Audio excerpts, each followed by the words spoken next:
2008 жылы осында биология мамандығына оқуға түстім. 2022 жылы аяқтадым. Қазіргі уақытта осы оқу орнының жоғары колледжінде оқытушы қызметін атқарып, және де осы жақтан өзімнің өмірлік жарым таптым. Қазір 2 балам бар, тұрмыс құрдым.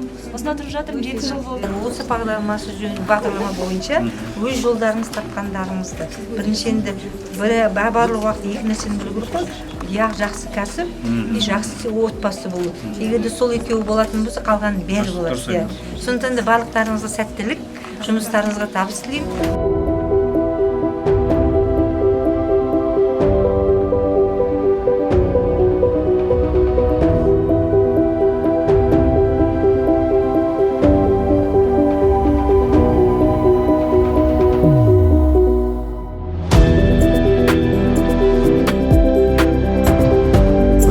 Серпін бағдарламасы 10 жыл бойы жүзеге асып келе жатыр. Яғни 2014 жылы серпін бағдарламасы басталған сәттен бастап бізде 1122 студент қабылданды.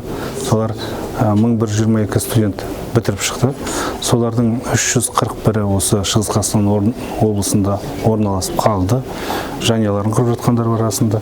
Соның ішінде мынау қала мектептеріне, аудан мектептеріне, Ұлан ауданы, Глубокий, Шемонаиха, Зайсан, Тарбағатай, Қатон-Қарағай аудандарында барып жұмыс істеп жатқан серіктестер бар. Сонымен қатар мынау ірі кәсіпорындар, бұл Үлбі металлургиялық зауытына, сонда Титан магниевый комбинатына, сондай Казцинкіде орналасқан біздің студент түлектеріміз серпін бағдарламасымен.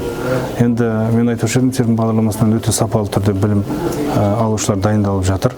Өйткені қазіргі таңда серпін бағдарламасымен біз кәсіби бағдар жұмысын жүргіземіз, бірақ негізгі мақсат жұмыспен қамтамасыз ету.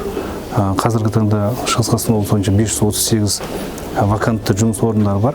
Осы вакансия орындарға осы серпін бағдарламасын бітірген және мемлекеттік тапсырыспен тәмамдаған студенттер жұмысқа барып орналасуда.